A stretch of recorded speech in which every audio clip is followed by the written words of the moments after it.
The thing about Halloween parties is that everyone thinks they're being clever with their costumes, but really they're just showing you who they wish they were underneath all that suburban pretense. Take my wife Alicia, for instance. Standing across Richard's living room in that black leather Catwoman suit, she wasn't just dressed as a comic book character, she was practically purring with the kind of confidence I hadn't seen from her in months. My name's Greg Foster, and I manage 3 restaurants in the downtown district of our little upstate city. Nothing fancy, just good honest work that pays the mortgage and keeps food on the table.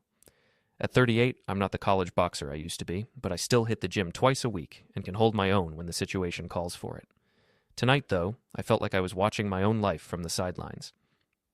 "Greg, you look like someone stole your candy," Richard called out, weaving through the crowd with a beer in each hand. He'd gone with a classic vampire costume, complete with the cheesy plastic fangs that made him lisp slightly. "What's eating you, man?" I accepted the beer gratefully. Just taking it all in. Your parties always were something else. Richard had been my friend since high school, and his wife Nikki threw legendary Halloween parties in their restored Victorian house. The place was packed with neighbors, coworkers, and friends of friends, all living their fantasy lives for one night. "You should mingle more," Richard said, adjusting his cape. "That Superman costume is wasted on wallflower duty." I glanced down at the blue suit with the red cape. Alicia had picked it out, claiming it would be perfect for me. Now I wondered if there was some kind of message in that choice. Across the room, Dominic Vega was holding court near the fireplace, his Tarzan costume leaving little to the imagination. The guy worked as a foreman at the manufacturing plant outside town, and he'd clearly spent considerable time sculpting his physique. His long hair was tied back, and he gestured animatedly while telling some story that had the crowd laughing. Before we dive deeper into this story, I have one small request. Please subscribe, drop a like, comment, and hit that hype button to boost this channel so more people can discover these incredible Reddit stories. What bothered me wasn't that he looked good in the costume. It was the way Alicia kept glancing in his direction when she thought nobody was watching. "Earth to Greg," John's voice cut through my thoughts. My friend had shown up dressed as a pirate, complete with an eye patch that he kept adjusting. "You're staring holes in people." "Just people watching," I replied, taking a long pull from my beer. "Well, watch this," John said with a grin. "I'm about to start some trouble." Before I could stop him, he'd wandered over to where Dominic was entertaining his audience and raised his voice. "Hey, Tarzan, settle a debate for us. Who wins in a fight? Hulk or Superman?" The room's energy shifted immediately. You could practically feel everyone picking sides. Dominic laughed, flexing his considerable biceps. "Come on, that's easy. Hulk gets stronger the angrier he gets. Superman's got limits." "Superman's invulnerable," someone called out from the back. "To everything except kryptonite," another voice added. I found myself drawn into the circle despite my better judgment. Superman's got speed, flight, and tactical thinking. Hulk's just brute force. Dominic's eyes found mine across the group. Sometimes brute force is all you need, Greg. Overthinking just slows you down. There was something in his tone that felt personal, though I couldn't put my finger on why. The debate continued, voices getting louder as more beer was consumed and positions became more entrenched. "You know what?" Dominic said, standing up and spreading his arms wide. "How about we settle this the old-fashioned way? Greg, you're Superman. I'm the Hulk. Let's see who's right." The crowd started cheering, and I felt that familiar tingle in my shoulders that I remembered from my boxing days. "I don't think that's necessary." "What's wrong?" Dominic interrupted. "Afraid your cape might get wrinkled?" That did it. The condescending tone, the smirk, the way he'd been eyeing my wife all evening. Something snapped into place. "All right," I said, setting down my beer. "But we do this right. No wild swinging. Just a friendly demonstration." Richard quickly cleared space in the living room while Nikki protested that we were going to break something. The crowd formed a loose circle, and I could see Alicia watching from near the kitchen doorway, her expression unreadable behind the cat mask. Dominic came at me with exactly the kind of telegraphed haymaker I'd expected, all muscle and no technique. I slipped to the side, letting his momentum carry him past me, then gave him a gentle push that sent him stumbling into Richard's coffee table. The crowd erupted in laughter and cheers. Dominic recovered quickly, his face flushed with embarrassment rather than exertion. "Lucky shot," he muttered, but the fight had gone out of him. "No such thing as luck," I replied, straightening my cape. "Just preparation meeting opportunity." The party continued around us, but something had shifted. I'd proven a point, though I wasn't entirely sure what it was. As people drifted back to their conversations and the music resumed, I caught sight of Alicia disappearing into the kitchen. I followed, weaving through clusters of costumed guests, my cape catching on a door frame. The kitchen was quieter, lit by soft under-cabinet lighting that made everything feel more intimate. That's where I found them. Alicia was leaning against the marble countertop, and Dominic was standing closer to her than any married woman should let another man stand. They weren't touching, but the space between them crackled with the kind of electricity that made my stomach drop. They sprang apart when they saw me, but not quickly enough to hide what I'd witnessed. "Greg!" Alicia's voice was too bright, too cheerful. Dominic was just telling me about his new workout routine. "I bet he was," I said quietly. Dominic cleared his throat. "I should get back to Susie. She's probably wondering where I disappeared to." He brushed past me on his way out, and I caught a whiff of expensive cologne mixed with sweat. Alicia busied herself with getting a glass of water from the tap, avoiding my eyes. "Having fun?" I asked. "It's a great party," she replied. "Richard and Nikki really outdid themselves this year." That's not what I meant. She finally looked at me, and for just a moment I saw something in her expression that made my chest tighten. Guilt, maybe. Or worse. Disappointment that I'd interrupted something. "I don't know what you think you saw," she started. "I saw enough." We stood there in Richard's kitchen, surrounded by the sounds of laughter and music from the party, and I felt something fundamental shift between us. The comfortable assumptions of 15 years of marriage suddenly felt as flimsy as the costumes everyone was wearing. "We should go home," I said finally. Alicia nodded, but she didn't look relieved. She looked like someone who'd been caught in the middle of something unfinished. As we gathered our coats and said our goodbyes, I kept replaying that moment in the kitchen, the way they'd been standing, the guilty spring apart when I appeared, the electricity in the air between them. Driving home through the quiet streets of our neighborhood, I glanced over at Alicia. She was staring out the passenger window, the streetlights casting moving shadows across her face. "Did you enjoy yourself tonight?" I asked. "It was fine," she said without turning. "You seem to enjoy showing off with that whole Superman thing." "Just defending the honor of the cape." She didn't laugh. She used to laugh at my jokes, even the bad ones. We pulled into our driveway, and I sat for a moment after turning off the engine. Our house looked the same as always. 2-story colonial with the porch light glowing warmly, Halloween decorations still up from trick-or-treating with the kids earlier. But something had changed tonight, and we both knew it. "Greg," Alicia said as we walked to the front door, "about what you saw in the kitchen. What about it?" She fumbled with her keys, the cat ears on her costume slightly askew. "It wasn't what it looked like." "What did it look like?" She turned to face me, and in the porch light I could see the uncertainty in her eyes. "I don't know. You tell me." I took the keys from her hands and unlocked the door. It looked like my wife was standing too close to another man. It looked like there was something between you two that I wasn't supposed to see. "Greg," it looked like I walked in on something that's been going on for a while.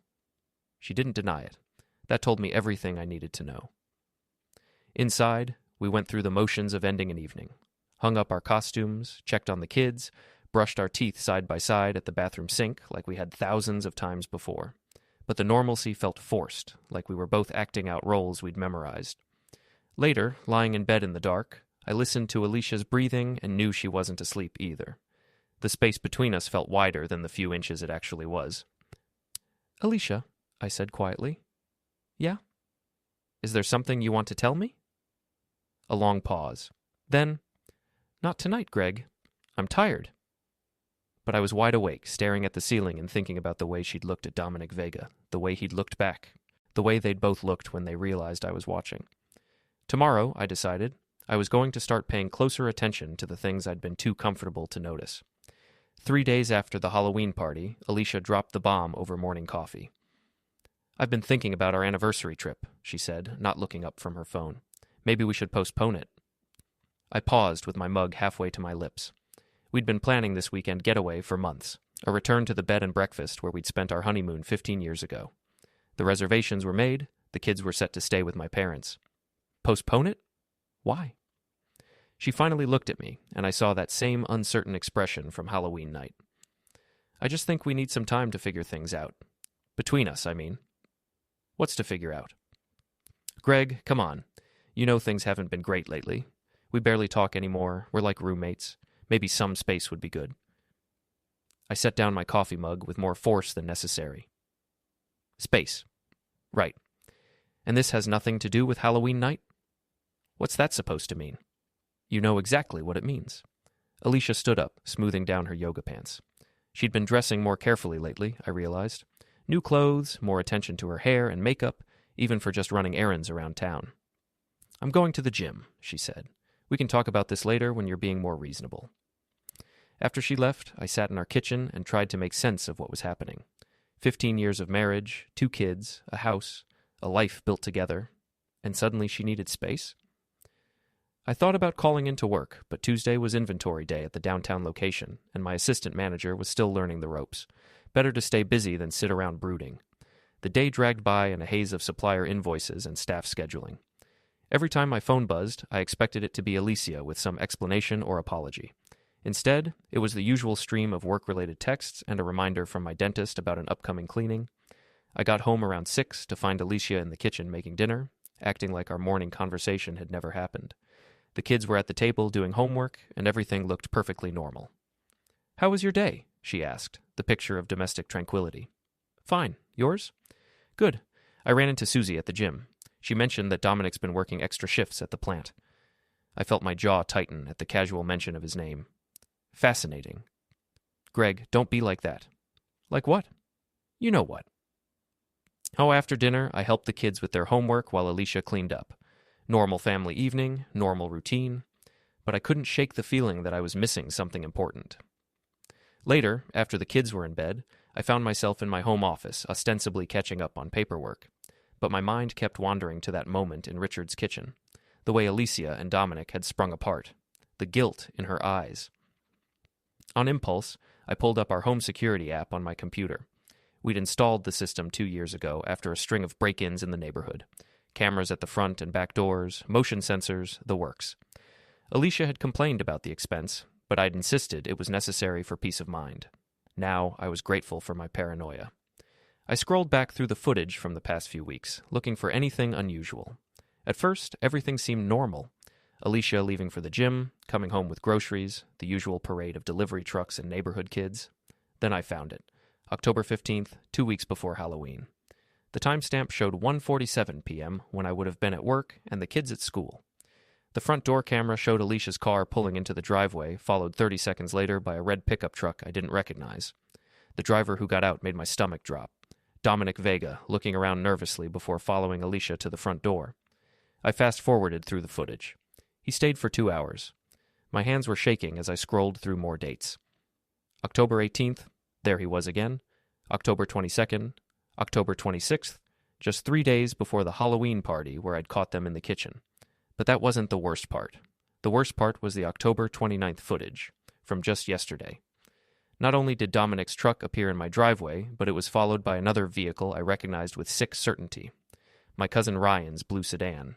Ryan, who I'd grown up with, who'd been best man at my wedding, who came to every family barbecue and Christmas dinner.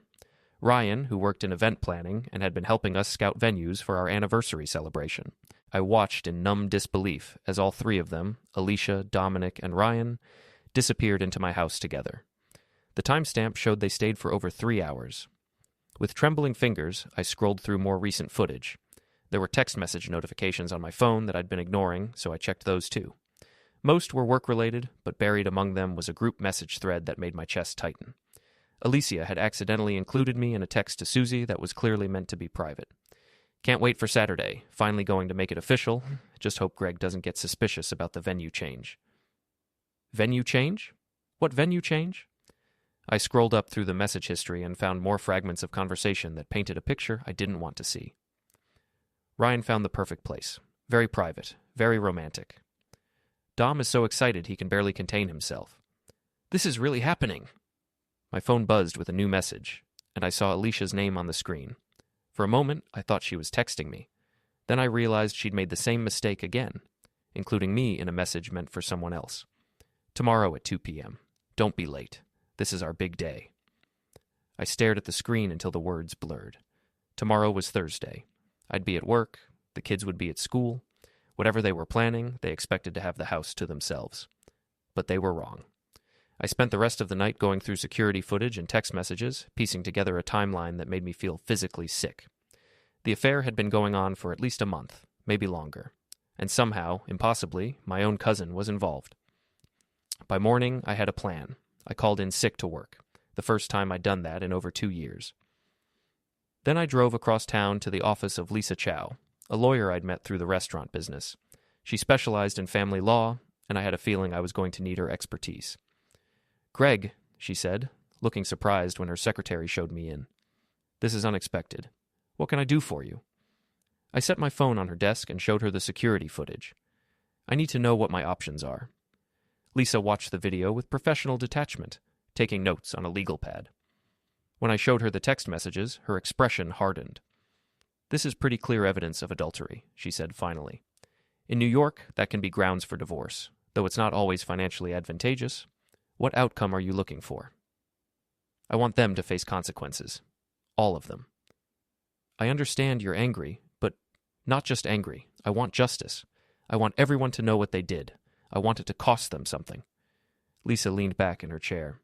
"There are legal ways to make that happen. But you need to be smart about this. Document everything. Don't do anything that could be construed as harassment or threats. Let the evidence speak for itself." She gave me the name of a private investigator and some advice about protecting my financial assets. But as I left her office, I knew legal remedies weren't going to be enough. They'd humiliated me in my own home, with my own family. They'd made plans behind my back, laughed about keeping me in the dark. Now it was my turn to make plans. I drove to the venue where Ryan had supposedly booked our anniversary celebration, an upscale event space downtown that specialized in weddings and private parties. If they were meeting there at 2 p.m., I intended to be waiting. But first, I had some shopping to do.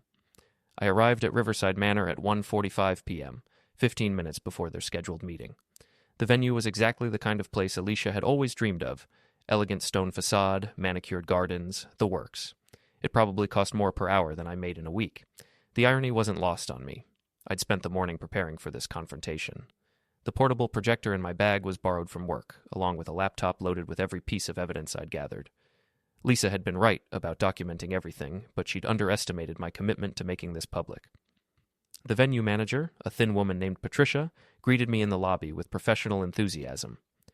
"Mr. Foster, we're so excited about your event. Your cousin Ryan spoke so highly of your vision for the celebration." "Actually," I said, "there's been a change of plans. I'm going to need to use your main presentation room for a different kind of gathering." Before she could respond, I heard familiar voices in the parking lot. Through the floor-to-ceiling windows, I watched Alicia, Dominic, Ryan, and Susie climb out of 2 cars, all of them laughing and animated. They looked like people about to celebrate something wonderful. "Excuse me," I told Patricia. "My guests are here." I positioned myself near the entrance and waited. Alicia walked in first, wearing a new dress I'd never seen before, something flowing and romantic that probably cost more than our monthly grocery budget. She stopped short when she saw me. "Greg, what are you doing here?" "I could ask you the same question." Ryan appeared behind her, and I watched his face cycle through confusion, recognition, and finally panic. "Hey, cousin, this is unexpected." "I bet it is." Dominic and Susie brought up the rear, and suddenly the elegant lobby felt very small. Patricia hovered nearby, clearly sensing that her afternoon was about to go sideways. "Maybe we should talk privately," Alicia said, her voice strained. "Oh, I think we're past private conversations," I replied. "In fact, I was hoping we could make this very public. Patricia, would it be possible to use your presentation room? I have some materials I'd like to share with everyone." Yes, of course," she stammered, leading us down a hallway lined with wedding photos. The presentation room was perfect. Theater-style seating facing a large screen with professional lighting and sound equipment. I set up my laptop and projector while the 4 conspirators huddled near the back, whispering urgently among themselves. "Greg, what is this about?" Ryan asked, trying to sound casual. "It's about truth," I said, powering up the projector. "It's about showing everyone exactly what's been going on." The first image that appeared on the screen was timestamp-dated security footage of Dominic entering my house. Alicia gasped, and I heard Susie whisper something that sounded like a curse word. "October 15th, I announced, like I was giving a presentation to my restaurant staff. 2:17 p.m., while I was at work and my children were at school. I clicked to the next image. October 18th, same time, same situation. Click. October 22nd. Click. October 26th. With each new piece of evidence, I watched their faces change. Alicia looked stricken. Dominic appeared ready to bolt. Ryan had gone pale, and Susie was staring at her husband with an expression I couldn't quite read. And here's my personal favorite, I said, advancing to the footage from 2 days ago. October 29th. Not just Dominic this time, but my dear cousin Ryan as well. All three of you, in my house, planning whatever this is. I gestured around the elegant venue. I'm assuming this is where you intended to make it official? Whatever it is? Greg, please, Alicia started, but I held up a hand. I'm not finished. Let's talk about the text messages. I clicked to screenshots of their conversations, blown up large enough for everyone to read clearly. Patricia, who had been trying to blend into the wallpaper, made a small sound of shock. Can't wait to make it official, I read aloud. Ryan found the perfect place. Very private, very romantic. Dom is so excited he can barely contain himself. You're taking this out of context, Ryan said desperately. Am I? Then please, provide the context. Explain to me why my wife, my cousin, and this muscle-bound moron have been meeting secretly in my house for weeks. Explain why you're all here, at a wedding venue, talking about making something official. The silence stretched out uncomfortably. Finally, Dominic stepped forward, puffing out his chest like he had at the Halloween party. Look, Greg, this isn't how we wanted you to find out. Find out what, exactly? That Alicia and I are in love, that we want to be together. And where does my cousin fit into this touching romance? Ryan cleared his throat. I was helping them plan a commitment ceremony, something private, just between them. In my house, behind my back, using my own security system to document your betrayal. It wasn't supposed to happen this way, Alicia said, tears starting to flow. Greg, I never meant to hurt you, but you did it anyway. I advanced to the final slide, a screenshot of venue booking confirmations that Ryan had apparently forwarded to Alicia. Today's date, 3 p.m. ceremony time. Reception to follow. So this is it? This is where you were going to have your little celebration while I was at work, thinking my wife was at the gym? Greg, Lisa's voice came from the doorway. I'd asked her to meet me here at 2:30, and her timing was perfect. I see you've started without me. She walked into the room carrying a briefcase and wearing the kind of expression that made people nervous. I'm Lisa Chow, Mr. Foster's attorney. I believe we have some legal matters to discuss. The temperature in the room seemed to drop 10 degrees. Legal matters? Susie spoke for the first time, her voice sharp. Adultery, alienation of affection, fraud. There are several potential causes of action here, Lisa said calmly, setting her briefcase on a nearby table, particularly given the documented evidence of the affair and the apparent conspiracy to deceive Mr. Foster about the nature of today's gathering. Now wait just a minute, Dominic started, but Lisa cut him off. I'd be very careful about what you say next, Mr. Vega. Everything here is being recorded for potential use in legal proceedings. That was a bluff. I wasn't actually recording anything, but the effect was immediate. Dominic's aggressive posture deflated, and Ryan looked like he might be sick. This is insane, Alicia said. Greg, you're my husband. We can work this out between us. Could have, I corrected. Past tense. You made your choice when you decided to sneak around behind my back with Tarzan here. Don't call me that, Dominic snapped, some of his earlier bravado returning. What would you prefer? Homewrecker, marriage destroyer, or maybe just pathetic, a grown man who has to steal another man's wife because he can't find his own? Dominic took a step toward me, his fists clenched. You want to finish what we started at the party? Gentlemen, Patricia interrupted, finally finding her voice. I'm going to have to ask you to take this outside. We can't have this kind of disturbance in our facility. Excellent idea, I said, packing up my laptop. The parking lot should provide plenty of space for Mr. Vega to demonstrate his superior physical prowess. We filed outside like some bizarre wedding party, with Patricia trailing behind and making worried phone calls. In the parking lot, Dominic immediately started posturing, rolling his shoulders and cracking his knuckles. You think you're so smart, he said, with your lawyers and your security cameras and your self-righteous attitude. But you know what? Alicia came to me. She chose me over you. Did she choose you? Or did you just happen to be available when she was feeling neglected? What's that supposed to mean? I looked at Susie, who was standing apart from the group with her arms crossed. Ask your wife. She knows exactly what kind of man you are. Susie's expression was unreadable, but something flickered in her eyes. Dominic was getting more agitated by the second. You lost, Greg. Accept it. Alicia doesn't want to be married to some boring restaurant manager who can't even satisfy his own wife. That crossed a line. I stepped closer, and Dominic immediately raised his fists, expecting another boxing demonstration. Instead, I pulled out my car keys and walked calmly over to his red pickup truck. What are you doing? He demanded. Making a point, I said, and dragged the key along the entire length of his passenger side door. The sound of metal on metal was incredibly satisfying. Dominic roared and charged at me, but I was already moving. Years of restaurant management had taught me how to de-escalate situations, but they had also taught me when de-escalation wasn't an option. I sidestepped his rush and gave him a helpful push that sent him stumbling into the side of his now-scratched truck. He recovered quickly and swung at me, but the punch was wild and easy to avoid. "Stop it," Alicia screamed. "Both of you, just stop." But I wasn't interested in stopping. For weeks, these people had been laughing at me behind my back, making plans in my own house, treating me like an obstacle to be worked around. Now it was their turn to feel powerless. I pulled out my phone and started taking pictures of Dominic's truck, making sure to get clear shots of the damage. "That's going to be expensive to fix," I said conversationally. "You're crazy," Dominic panted, holding his side where he'd hit the truck. "No, I'm methodical. There's a difference." Lisa appeared at my elbow. "Greg, I think we've accomplished what we came here for." She was right. Alicia was crying. Ryan looked like he wanted to disappear, and Dominic was staring at his damaged truck with the expression of a man who just realized he was in over his head. But I wasn't finished with them yet. "One more thing," I said, addressing the group. "This was just the opening act. You wanted to make things official? Congratulations. Now everyone's going to know exactly what you are." I got in my car and drove away, leaving them standing in the parking lot of their ruined celebration. In my rearview mirror, I could see them arguing among themselves, pointing fingers and assigning blame. It was a good start, but it was only the beginning.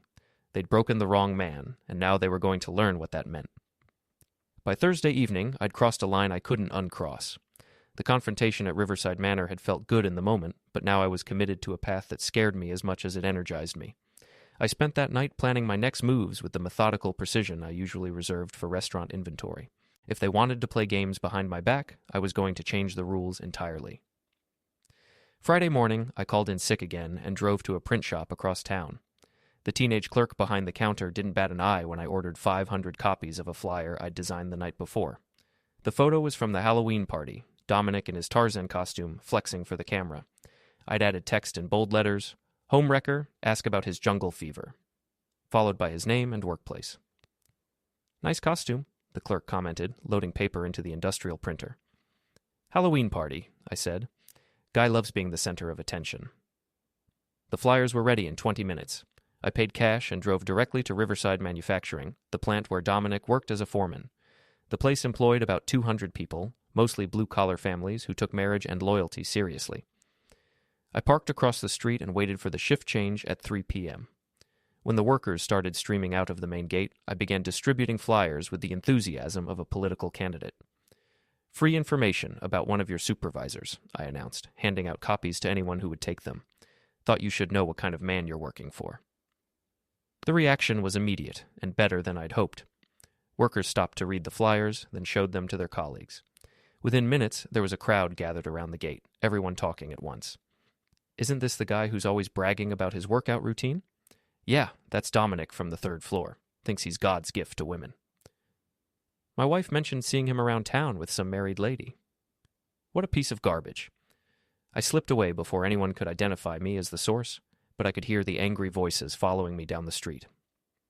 By Monday morning, Dominic was going to have a very uncomfortable work environment, but I wasn't done with the public humiliation campaign. My next stop was the neighborhood Facebook group, a collection of local residents who use social media to share recommendations, complain about traffic, and generally keep tabs on each other's business. I'd never been much of a social media person, but desperate times called for desperate measures. I created a post titled PSA Home Security Reminder and included carefully edited clips from my security footage. Nothing explicit, just timestamps and clear images of Dominic entering and leaving my house while I was at work. "Reminder to keep your home security systems updated," I wrote. "You never know who might be visiting while you're away. Stay vigilant, neighbors." The post went viral within hours. The neighborhood gossip network was more efficient than any news organization, and by evening my phone was buzzing with calls and messages from concerned friends and relatives. I let most of them go to voicemail, but I did answer when Richard called. "Greg, what the heck is going on? Nikki saw your Facebook post and people are saying..." "People are saying what, Richard?" "That Alicia's been having an affair, that you caught them at some venue yesterday. Is this real?"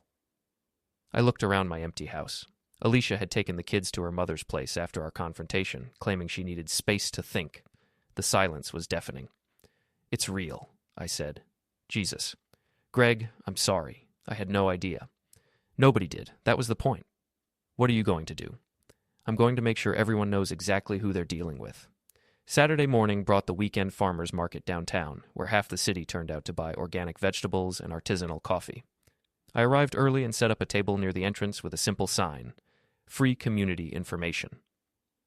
The security footage was playing on a tablet, and I'd prepared a stack of printed summaries documenting the timeline of the affair. I didn't have to say much. The evidence spoke for itself. Is this that guy from the manufacturing plant? One woman asked, studying the photos. That's him, Dominic Vega, married man, breaking up families.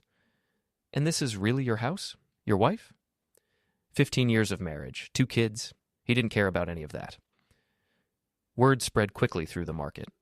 By noon, I had a steady stream of visitors, many of them spouses who wanted to make sure their own partners weren't involved in similar situations. The social pressure was building exactly as I'd hoped. But the real masterstroke came Sunday evening. I'd spent the weekend researching Dominic's prized possession, that red pickup truck I'd keyed in the parking lot. He'd posted dozens of photos of it on social media, talking about custom modifications and weekend detailing sessions. The truck was clearly his pride and joy, so I decided to give it some extra attention. I waited until 2 a.m., then drove to his apartment complex with a cooler full of fish I'd bought from the restaurant supplier. Not fresh fish. These had been sitting in my garage for 3 days in the October heat. Getting into the truck was easier than expected. Dominic had left a window cracked, probably to air out the smell of his cologne and workout supplements. I filled the interior with rotting fish, making sure to get them under the seats and in the air vents. Then I left an anonymous tip with the apartment management about a suspicious smell coming from the parking lot. By Monday morning, the entire complex would know about Dominic's fishing problem. But the fish were just the opening act. As I drove home, I got a call from an unknown number. Greg Foster? Speaking. This is Janet Morrison from Channel 7 News. We've received some interesting information about a local adultery case, and we'd like to interview you. I smiled in the darkness of my car. I'd be happy to talk.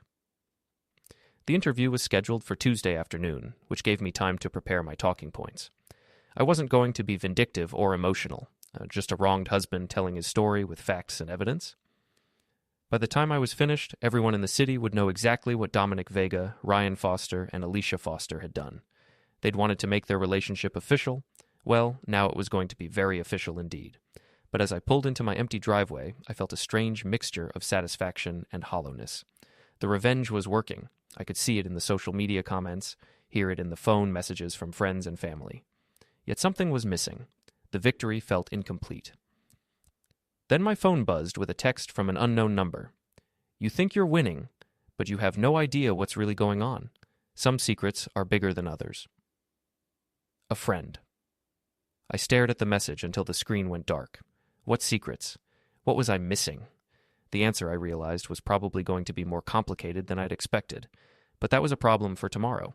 Tonight, I was going to enjoy the knowledge that Dominic Vega was sleeping in a truck that smelled like a fish market, while his coworkers planned to make his Monday morning very uncomfortable. It was a start. The anonymous text message haunted me through a sleepless Sunday night. By Monday morning, I'd convinced myself it was probably from Dominic or Ryan, trying to mess with my head, but doubt had planted itself in my mind like a splinter. I decided to find out what other secrets might be lurking. My first stop was Susie Vega. She'd been quiet during the confrontation at Riverside Manor, but I'd noticed something in her expression when I mentioned that she knew what kind of man her husband was. If anyone had inside information about this whole mess, it would be Dominic's wife. I found her at the coffee shop where she worked part-time, a trendy place downtown that served $15 lattes to people who thought caffeine was a personality trait. She was behind the counter, looking tired and stressed. "Greg," she said when she saw me approach, "I was wondering when you'd show up. We need to talk." I figured, give me 5 minutes. She finished serving her current customer, then asked her coworker to cover the register. We sat at a corner table, far from the other patrons. "Before you say anything," Susie began, "I want you to know I didn't approve of what they were doing." "But you knew about it." "Of course I knew. Dominic's not exactly subtle. He's been bragging about his conquest for weeks." The casual way she said it made my stomach turn. Bragging? That's who he is, Greg. Everything's a competition with him. Your wife was just another trophy. And you were okay with this? Susie laughed bitterly. Okay with it? I've been planning to leave him for months. The affair with Alicia just gave me the perfect excuse. I leaned back in my chair. So why didn't you warn me? Would you have believed me? Or would you have assumed I was just a jealous wife trying to cause trouble? She had a point. If Susie had approached me with stories about Dominic and Alicia, I probably would have dismissed it as marital drama. There's something else you should know, Susie continued, glancing around to make sure no one was listening. About your cousin Ryan. What about him? He wasn't just helping them plan a commitment ceremony. He was planning to marry Alicia himself. The coffee shop seemed to tilt around me. What? Dominic was never the endgame, Greg. He was just the distraction. Ryan's been in love with Alicia since your wedding day. He's been working on this for years. That's impossible. Is it? Think about it. Who introduced Dominic to your social circle? Who suggested the Halloween party where they could interact publicly? Who had access to your house, your schedule, your personal information? My mind raced back through recent months, reframing conversations and interactions with this new information. Ryan's sudden interest in helping with anniversary plans, his knowledge of Alicia's schedule, the way he'd been pushing for us to expand our social circle and meet new people like Dominic. The venue booking, I said slowly. It wasn't for Dominic and Alicia. It was for Ryan and Alicia. Dominic thought he was the groom right up until Thursday afternoon. That's why he looked so confused when you showed up. He was expecting a different kind of ceremony. But the text messages were carefully edited to make you think what Ryan wanted you to think. He needed you to focus on Dominic as the threat while he positioned himself as the helpful family member trying to save your marriage. I felt like I'd been punched in the chest. Where's the proof? Susie pulled out her phone and showed me a screenshot of a text conversation between her and Alicia from 2 weeks ago. Ryan says we have to be more careful. He doesn't want Greg getting suspicious before everything's in place. Dom is getting impatient. He thinks the ceremony is for him and me. Let him think that.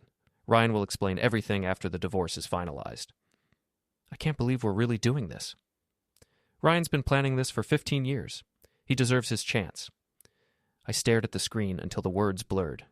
Why are you showing me this? Because Ryan destroyed my marriage, too. He convinced Dominic that having an affair would make him more attractive to other women. He fed his ego, encouraged his worst instincts, and turned him into a weapon aimed at your family. And you want revenge. I want justice. There's a difference. We sat in silence for a moment, processing the implications. My cousin, my best man, my childhood friend, the person I'd trusted more than anyone except Alicia, had orchestrated the destruction of my marriage as part of some elaborate 15-year plan. What do you want from me? I asked finally. Help me expose him? Show everyone what he really is? How? Susie smiled, and for the first time since I'd known her, it wasn't a pleasant expression. Leave that to me. I've been collecting evidence for months. That afternoon, I canceled my scheduled TV interview and instead met Susie at her apartment. She'd been busy since our coffee shop conversation, gathering materials that painted a disturbing picture of Ryan's obsession with my wife. He kept everything, she said, showing me boxes of printed emails, photos, and handwritten notes. Every interaction with Alicia, every plan, every manipulation, he documented it all like some kind of sick diary. The evidence was overwhelming. Photos of Alicia taken without her knowledge, copies of personal information stolen from my house during family gatherings, detailed psychological profiles analyzing her personality and identifying her vulnerabilities. This is insane, I said, reading through pages of Ryan's handwriting. He's been stalking her for years. And using my husband as a pawn. Look at this. She showed me a series of text messages between Ryan and Dominic, dating back 6 months. Alicia mentioned she's feeling neglected. This is your opportunity. I don't know, man. She's your cousin's wife. That's exactly why she'll trust you. You're safe, non-threatening. Build a friendship first. What if Greg finds out? He won't. I'll make sure of that. The manipulation was surgical in its precision. Ryan had identified exactly what Alicia was missing in our marriage, then positioned Dominic to provide it. He'd orchestrated their meeting, facilitated their affair, and planned to use the resulting divorce to swoop in as her savior. We need to show this to everyone, I said.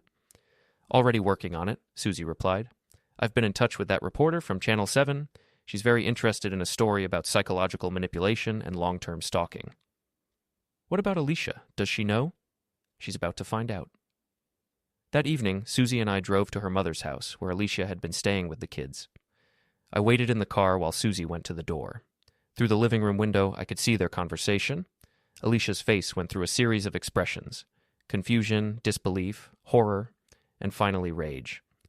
When Susie showed her the printed evidence, Alicia actually staggered backward. Susie returned to the car 20 minutes later. She wants to talk to you. I found Alicia sitting on her mother's porch, looking like someone who'd just learned that her entire reality was a lie. Is it true? She asked without looking at me. About Ryan? Yes. All of it, the stalking, the manipulation, the 15-year plan. All of it. She was quiet for a long moment. I feel like such an idiot. You weren't an idiot. You were targeted by someone who knew exactly how to exploit your vulnerabilities. That doesn't make it better, Greg. I still chose to have an affair. I still betrayed our marriage. Yes, you did. So where does that leave us? I looked at the woman I'd loved for 15 years, sitting in the gathering darkness with tears streaming down her face. A week ago, I would have done anything to save our marriage. Now, I wasn't sure it was worth saving. I don't know, I said honestly. But first, we're going to make sure Ryan pays for what he's done. How? Leave that to me. The next morning, I called Ryan and asked him to meet me for lunch at a restaurant downtown. He agreed eagerly, probably thinking he could spin the situation to his advantage. He was wrong. I arrived early and set up a small recording device at our table, then waited. Ryan showed up 15 minutes late, looking confident and relaxed. Greg, buddy, I'm so glad you called. We really need to talk about this whole situation with Alicia. I agree. Let's talk. Look, I know you're hurt, but maybe this is for the best. You and Alicia haven't been happy for years. Sometimes people grow apart. Is that your professional opinion? I'm just saying, maybe it's time to think about what's best for everyone involved. Including you? Ryan's smile faltered slightly. I don't know what you mean. I think you do. I pulled out my phone and showed him one of Susie's screenshots, his text message about Alicia deserving her chance with him. Ryan went very still. Where did you get that? Does it matter? Greg, you don't understand. I was trying to help. Help who? Help yourself to my wife? It's not like that. Then what is it like, Ryan? Explain to me how 15 years of stalking and manipulation was actually you trying to help.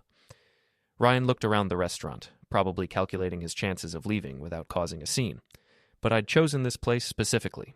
It was crowded, public, and full of people who knew both of us. You can't prove anything, he said finally. Actually, I can. Susie's been very thorough in documenting your activities. Photos, text messages, emails, handwritten notes. The reporter from Channel 7 is particularly interested in the psychological profile you wrote about my wife. That was just research. Research for what? Your master plan to destroy my marriage? Ryan's facade finally cracked. You don't deserve her, Greg. You never did. I've been watching you take her for granted for 15 years. So you decided to take her for yourself. I decided to give her a choice. A real choice with someone who actually appreciates what she is. By manipulating her into an affair with another man? By showing her what she was missing? I leaned across the table. You're sick, Ryan, and everyone's going to know it. You can't destroy me without destroying her too. If this story comes out, Alicia will be humiliated. Alicia's already been humiliated. Now it's your turn. I stood up and left him sitting at the table, probably still calculating damage control strategies. But it was too late for that. By evening, the story was everywhere. Channel 7 led with it on the 6 o'clock news, complete with expert commentary about psychological manipulation and stalking behavior. The neighborhood Facebook groups were buzzing with outrage and disbelief. Ryan's event planning business lost 3 major clients before the story even finished airing. But the real victory came the next morning when I got a call from Dominic. Greg, we need to talk. Do we? I just found out about Ryan, about what he was really planning. I had no idea. That you were being used? That you were just a pawn in someone else's game? I thought Alicia and I had something real. You had what Ryan wanted you to have. Nothing more. There was a long pause. I'm sorry, Greg. For all of it. Sorry doesn't fix anything, Dominic. I know, but I wanted you to know that I never would have... If I'd known what Ryan was really doing, you still would have done it. You're just sorry you got caught. I hung up before he could respond. The aftermath was swift and brutal. Ryan's business collapsed within a week. Dominic was demoted at work and eventually transferred to a different shift to avoid the ongoing harassment from his coworkers. The neighborhood gossip network ensured that everyone knew exactly what had happened, but the real satisfaction came from knowing that their 15-year plan had not only failed, but had exposed them for what they really were. They'd broken the wrong man, and now they were learning what that meant. 3 weeks after the story broke, our neighborhood's annual fall block party provided the perfect stage for my final act. The event was scheduled for the first Saturday in November, and despite everything that had happened, the organizing committee decided to proceed as planned. I volunteered to help with the sound system. The block party was a tradition going back 15 years, drawing residents from 6 surrounding streets for an afternoon of food, music, and community bonding. This year, it had the added attraction of being the first public gathering since the scandal broke. Everyone wanted to see how the drama would play out. I arrived early to set up the equipment, positioning speakers throughout the small park where we held the event. The microphone system was wireless and powerful enough to reach every corner of the gathering area. By noon, the crowd was substantial. Families with children, elderly couples, teenagers looking bored, but secretly curious about the adult drama they'd been hearing whispers about. Food trucks lined the street, and someone had set up a bounce house that was already packed with kids. Alicia showed up around 1 o'clock with our children, staying close to her mother and avoiding eye contact with most of the neighbors.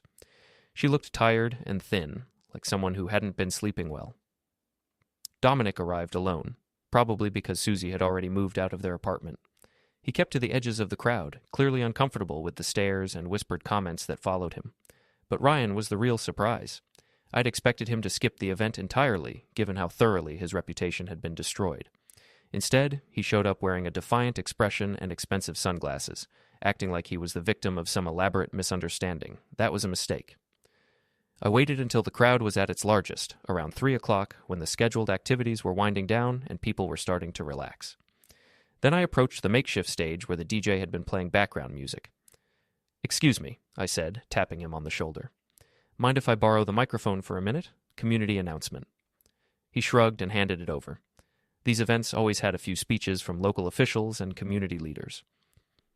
I walked to the center of the stage and looked out at the crowd. Conversations gradually died as people realized something was happening. "Good afternoon, everyone," I began, my voice carrying clearly through the sound system. "I want to thank you all for coming out today, especially given the circumstances." The crowd was completely quiet now. I could see Alicia near the food trucks, her face pale with dawning realization. Ryan was pushing through the crowd, probably trying to get close enough to stop me. 3 weeks ago, most of you learned about some personal issues in my family. My wife's affair, my cousin's betrayal, the elaborate deception that nearly destroyed my marriage and my children's security. "Greg, don't do this," someone called out. I think it was Richard, but I didn't look to confirm. I appreciate the concern, but I think the community deserves to know the whole story, not just the gossip and rumors, but the facts. I pulled out my phone and connected it to the sound system. The large screen we used for outdoor movie nights flickered to life, displaying the first slide of a presentation I'd spent days preparing. "Let's start with the timeline," I said, advancing to a calendar showing the dates of Dominic's visits to my house. October 15th through November 2nd. 17 separate occasions when Dominic Vega entered my home while I was at work and my children were at school. The crowd was riveted. Some people were holding up phones, recording everything. Others were staring at the screen in fascination. "But that's not the interesting part," I continued. "The interesting part is who orchestrated those visits." I clicked to the next slide, showing Ryan's text messages to Dominic. The manipulation, the psychological profiling, the careful orchestration of the affair. My cousin Ryan didn't just know about the affair, he planned it. For 15 years, he's been obsessed with my wife, documenting her activities, analyzing her personality, waiting for the right moment to make his move. Ryan had finally pushed through the crowd and was standing near the front, his face flushed with anger. "This is slander, Greg. You can't prove—" "Actually, I can," I interrupted, clicking to a slide showing pages from Ryan's handwritten journals. "These are photocopies of documents seized from your apartment by investigators. Your own words, describing your obsession with Alicia and your plans to destroy our marriage." The crowd gasped audibly. Several people were staring at Ryan with expressions of disgust and disbelief. "But wait, there's more," I said, borrowing a phrase from late-night television. "Let's talk about Dominic Vega, the unwitting pawn in this elaborate scheme." I advanced to photos from the Halloween party, showing Dominic in his Tarzan costume. Here's a man so insecure about his own masculinity that he let himself be manipulated into destroying a family just to prove he was an alpha male. "You're crazy," Dominic shouted from somewhere in the crowd. "This is harassment." "Is it harassment to tell the truth? Is it harassment to show people exactly who you are?" I clicked to the next slide, showing screenshots of Dominic's social media posts bragging about his conquest and making crude comments about married women. This is the man who thought he was in love with my wife. This is the intellectual giant who believed he was rescuing her from an unhappy marriage. The crowd was getting restless now, with people shouting comments and questions. Some were defending me, others calling for me to stop. But I wasn't finished. And finally, I said, raising my voice above the noise, let's talk about choices. The screen showed a photo of Alicia from our wedding day, young and radiant and full of hope. My wife made a choice. She chose to believe the lies. She chose to betray our marriage vows. She chose to risk our children's security for the excitement of an affair with a man who saw her as a trophy. I could see Alicia crying now, her mother's arm around her shoulders. Our children were nearby, looking confused and frightened by the chaos. But here's the thing about choices, I continued. They have consequences, and sometimes those consequences are very public. I clicked to the final slide, which showed a simple message in large letters. Actions have consequences. A betrayal has a price. Choose wisely. The crowd erupted in chaos. People were shouting, arguing, pointing fingers. Ryan was pushing toward the stage, his face twisted with rage. Dominic had disappeared entirely, probably slipping away during the commotion. But I wasn't done with my performance. I walked to the edge of the stage and jumped down, landing directly in front of Ryan. 15 years, I said, loud enough for everyone to hear. 15 years you pretended to be my friend while planning to steal my wife. How does it feel to have everyone know what you really are? Ryan swung at me, but I was ready for it. I caught his wrist and twisted, using his momentum to spin him around and send him stumbling toward the park's decorative fountain. He went in with a splash that sent water cascading over the nearby crowd. The chaos reached a crescendo as Ryan flailed in the fountain, soaking wet and humiliated. Someone was calling the police, children were crying, and half the crowd was trying to record everything on their phones. I climbed back onto the stage and took the microphone one last time. Ladies and gentlemen, I announced, looking out at the sea of shocked faces, I want to thank you all for coming out today. I hope you've learned something valuable about the importance of loyalty, honesty, and keeping your hands off other people's families. I set down the microphone and walked calmly toward the exit, leaving behind the chaos I'd created. As I reached my car, I could hear police sirens in the distance. People were still shouting, still arguing, still trying to process what they'd witnessed, but I felt a strange sense of peace. For 3 weeks, I'd been systematically destroying the people who had betrayed me. I'd exposed their secrets, ruined their reputations, and turned them into social pariahs. Ryan's business was finished. Dominic had been demoted and ostracized. Alicia had lost most of her friends and social connections. They'd gotten exactly what they deserved. My phone buzzed with a text message from an unknown number. Well played. You really are your father's son. I smiled and deleted the message without responding. As I drove away from the chaos, I could see the crowd still gathered around the fountain where Ryan was being helped out of the water by paramedics. The block party was definitely over, but the story would live on in neighborhood legend. They'd broken the wrong man, and now everyone knew it. Revenge isn't sweet, I reflected as I headed home to my empty house. It's public, and it's permanent. The game was over, and I'd won. But as I pulled into my driveway, I realized that winning felt a lot lonelier than I'd expected. Still, it beat losing. And I'd made damn sure that everyone involved would remember this lesson for the rest of their lives. The night they broke the wrong man had become the day they learned what that really meant.